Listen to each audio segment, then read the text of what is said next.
Do you support the Morgan Park school site development and other large housing development projects in Duluth? Start with Emily.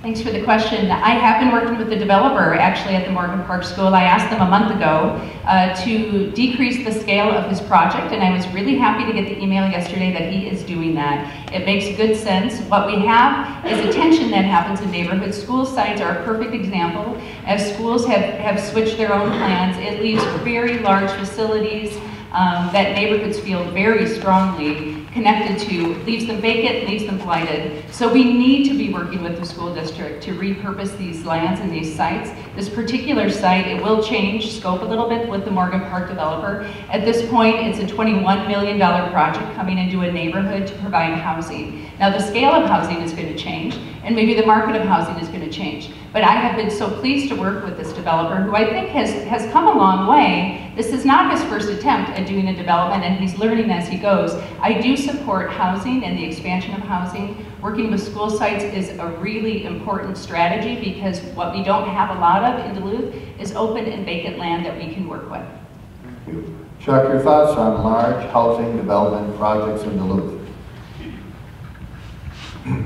I also met with the developer in regards to the property off Morgan Park, but I also met with the community.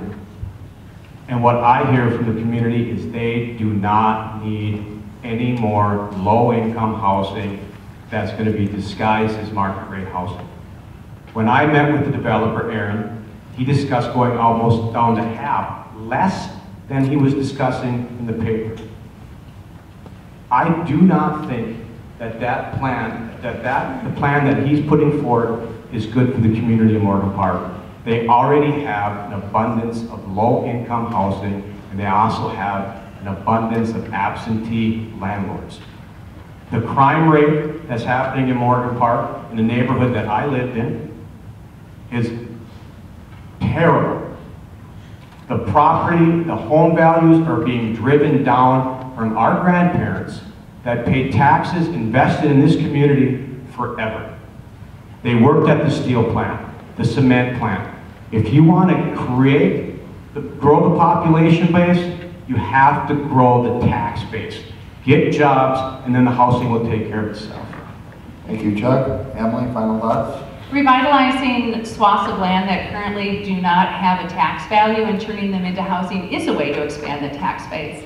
And so I'm hopeful that as we move forward with the Morgan Park development, it will be more in line with what I think the appetite is for housing within Morgan Park. Certainly what you have right now is a blighted building that people feel very connected to because it has a story and it has a history. And change in neighborhoods is incredibly difficult. And I don't say that in a condescending tone. I understand that. I understand that change in my own neighborhood is difficult.